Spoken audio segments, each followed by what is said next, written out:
यदि ज्ञान कर्म से उत्तम है तो फिर मैं ये भयानक कर्म करूं क्यों? क्यों युद्ध करूं केशव? मैं कल्याण का मार्ग पूछ रहा हूं केशव, कृपया मुझे मार्ग दिखाइए केशव। लोकेस्मिन् द्विविधा निष्ठा पुरा प्रोक्ता मया नघ ज्ञान योगेन सांख्यानाम कर्म योगेन योगिनाम। हे निष्पाप अर्जुन, संसार में दो प्रकार के लोग होते हैं, अंतर्मुखी और बहिर्मुखी। जो अंतर्मुखी होते हैं वे स्वयं के भीतर जाकर ईश्वर को देखते हैं, यही ज्ञान योग है। और जो बहिर्मुखी होते हैं वे स्वयं से बाहर निकलकर उसे प्राप्त करने का प्रयत्न करते हैं, किंतु कर्म से छुटकारा नहीं, क्योंकि स्वयं के भीतर जाकर उसे खोजना भी तो कर्म ही है।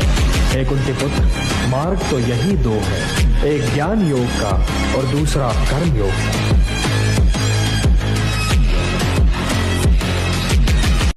न माम कर्माणि लिम्पन्ति न मे कर्म फले स्पृहा इति माम यो भी जानाति कर्म भी न स बध्यते। मुझे कर्म फल की इच्छा नहीं है, जब ही तो कर्म मुझे दूषित नहीं कर पाते। तुम भी निष्काम कर्म करो पार्थ, और अपने कर्म पर अपने निहित स्वार्थ की छाया न पड़ने दो। हे भारत, जो कर्म फल की इच्छा से मुक्त है वही ज्ञानी है, वही बुद्धिमान है और वही कर्मयोगी है। उसका जीवन तो स्वयं ही समाज के लिए कल्याणकारी हो जाता है। मैं बीते हुए सारे कालों, इस बीतते हुए आधुनिक काल और आने वाले सारे कालों के सारे प्राणियों को जानता हूँ। हे संजय, वासुदेव ने ये क्या कहा? परंतु मुझे कोई नहीं जानता। मैं ही जगत का पिता भी हूँ, माता भी और पोषक भी। यहाँ पर तो वासुदेव कृष्ण के स्वर ही बदले हुए हैं। त्रिलोक में मेरे लिए कुछ करना आवश्यक नहीं पार्थ, और त्रिलोक में ऐसा भी कुछ नहीं जिसे मैं प्राप्त करना चाहूँ और प्राप्त ना कर सकूं। जैसे स्वयं वो नहीं बल्कि कोई और बोल रहा है।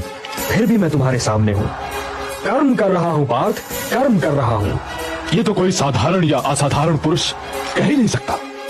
ये दिखला रहा हूँ, ये सिद्ध कर रहा हूँ कि निष्काम कर्म के मार्ग पर चलते हुए जीवन व्यतीत करना संभव है। किंतु स्वयं नारायण के अतिरिक्त तो कोई और इस शैली में बोल ही नहीं सकता।